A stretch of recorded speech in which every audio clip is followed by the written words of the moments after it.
I guess they hate their users and hate their followers and want them to get wrecked, I guess.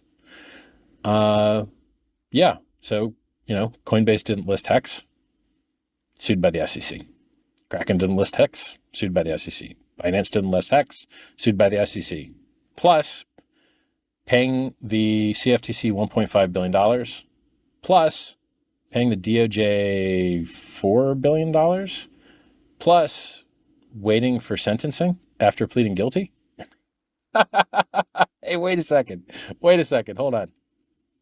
All the guys that said bad things about Richard Hart, Hex, PulseChain, PulseX, sent their followers to things that went bankrupt, like Celsius, BlockFi, Cred, Gemini Lend, on down the list, while I told you all not to pick up pennies in freight trains, not to pick up pennies in front of freight trains, not to risk your whole stack for 7%, not to do the opposite of why cryptocurrency was invented and take counterparty risk.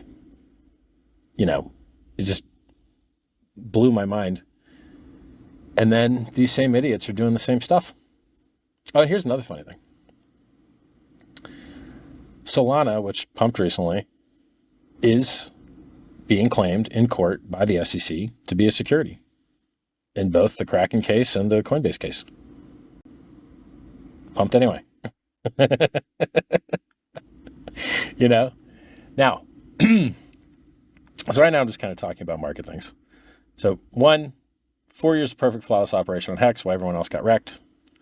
Called the top of the day. Never went over that price. Yay. World's largest free airdrop, worth millions and millions and millions and millions of dollars. Billions of dollars in market cap all over the place. 4 years of perfect flawless operation in Hex. 227 days of perfect flawless operation in PulseChain. Yeah, these things are all going very good. Now, oh yeah, and apparently getting called a security doesn't mean you can't pump, because there you go. Solana pumped. Also, what I think is funny, well, a few things about Solana. It used to be down all the time. And now it has a lot of inflation. So apparently the way Solana works is that they inflate it a lot to subsidize the fees to be cheaper, which then, if the guys that are getting inflation ever decide to sell it, is going to suck. So Solana has very high inflation compared to Bitcoin. Bitcoin has very high inflation compared to Ethereum. And I think Ethereum's inflation is very similar to PulseChain's, but I'd have to look. There's some website that has like a counter. Because basically in Ethereum and PulseChain, they both use EIP 1559. And even though PulseChain has 25% less base inflation, so if the gas usage on both systems was the same, PulseChain would inflate 25% less. But EIP 1559 introduces burning, and burning increases as a result of what percentage of the block space you're using. So they target 30 million gas, and then the fees get a lot higher if you go over half of that. So they're really targeting 15 million gas of the 30 million max. And PulseChain inherited a lot of those parameters. So long story short, because the gas fees are so cheap on Pulse, we might not be pushing into that gas demand as hard. So we might not be burning as much. So there's a chance that PulseChain is inflating a little bit more than Ethereum, but probably, last time I checked, still less than Bitcoin. Yay. We're talking like Bitcoin's at like 1.2% inflation, and like Ethereum's negative 0.18 or something. These are very small percentages. So, but a percentage of a very large market cap is a lot of money. So when you talk about Bitcoin inflating at 1%, 1% of $500 billion is what? What is that? Calc 500 billion times 1.5 over 100. Wow, that's 7.5 billion. That's a lot of money. Wow. Is Bitcoin worth 500 billion? Let's look.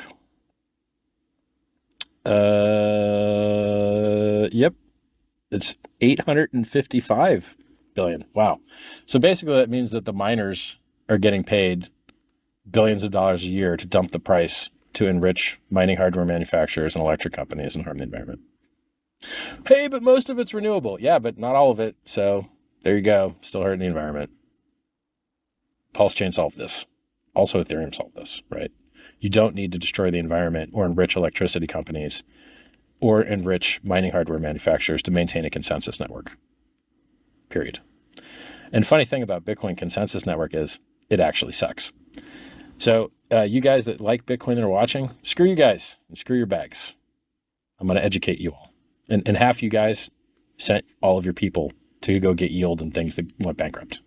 Why? Because you can't get yield online. Why? Because Bitcoin sucks. Oh, you want to get into a stable coin? You got on-chain exchange? No. Oh, wrecked. Oh, you want to, have high throughput? I think the throughput is at least 4.5 times higher on PulseChain than Bitcoin, but also how many times cheaper? Let's look here. Gas.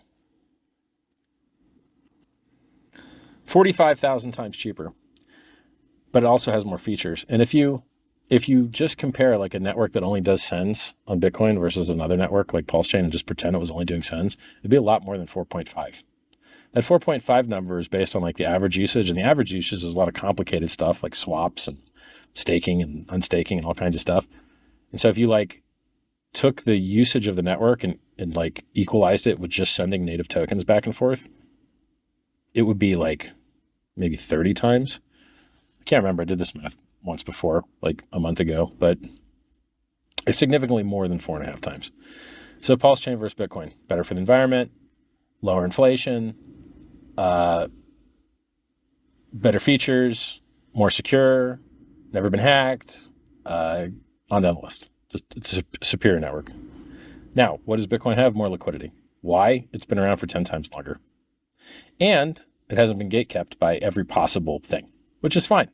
So, at some point, someone is going to, I guess there's some people in Australia already doing it, but like the best time to buy Bitcoin was when everyone thought it was a scam. The best time to buy Bitcoin was when it had the lowest liquidity. The best time when you could buy Bitcoin was when it was almost traded on no exchange anywhere. It was nearly impossible to buy. The only place you could buy it was like Mt. Gox, Magic the Gathering online exchange in Japan. That was the best time to buy Bitcoin.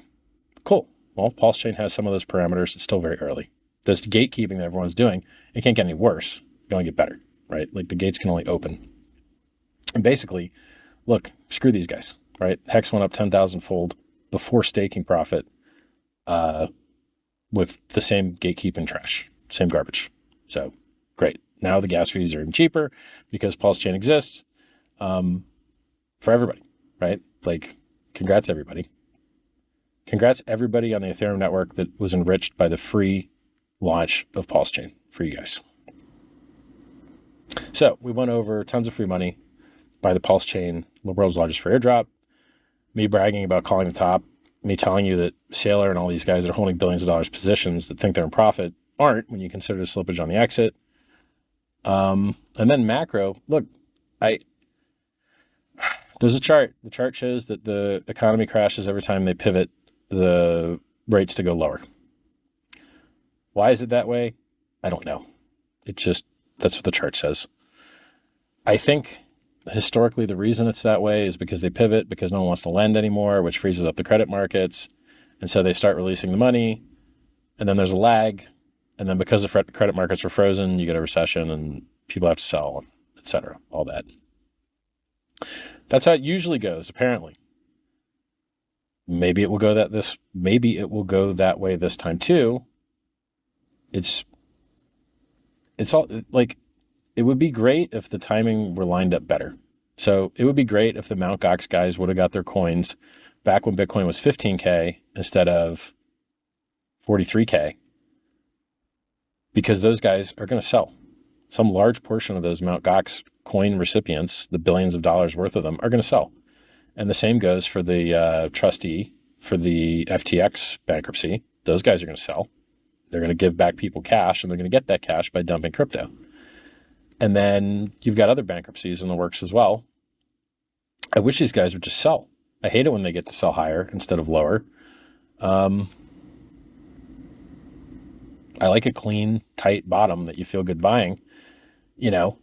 Oh, and also they just approved the Silk Road coin seizure sale. And who knows what they're going to do with the coins it receives from the Bitfinex hacker. These are all billions of dollars. Every one of these things I'm talking about is billions of dollars. That's a lot of billions, right? So because you can't predict when these idiots are going to do their job and make the creditors whole by doing their job and selling the gosh darn crypto, like do your job, give the creditors their money, and then when the Band-Aid gets ripped off and we all go up happily. So basically, from like a timing analysis, if you're just looking at time, Bitcoin was down long enough, Ethereum was down long enough. You can go back up, the halvening soon, all that crap.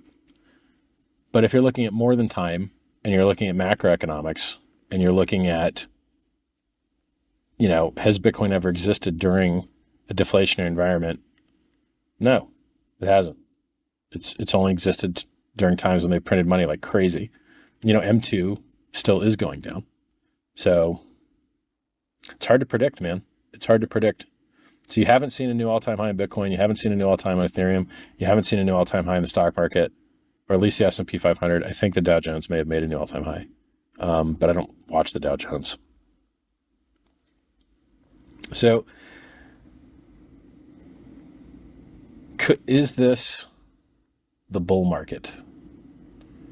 It depends on your time frame. If you bought Bitcoin at 15K, 43K probably feels good. If you bought Ethereum at 880 and now it's 2350 or 2250 or 2300, you feel good. If you bought Pulse or PulseX when they were near zero or at zero,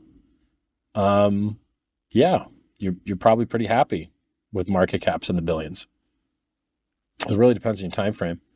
It's just the larger your stack gets, the more careful you have to be, because you can never make it back. If your stack gets large enough, never make it back's not the right way, but statistically, the larger your stack gets, the harder it is to make it back if you lose it. The smaller your stack is, if you get paid $20 an hour and the stack that you have at risk is $20, you've really got at risk an hour, right? You can make back your whole loss in an hour. But if you've got a lifetime worth of stack and it's worth, billions or hundreds of millions, you really can't make a mistake. You cannot, it has to be on point. It has to be right. And you're going to watch a lot of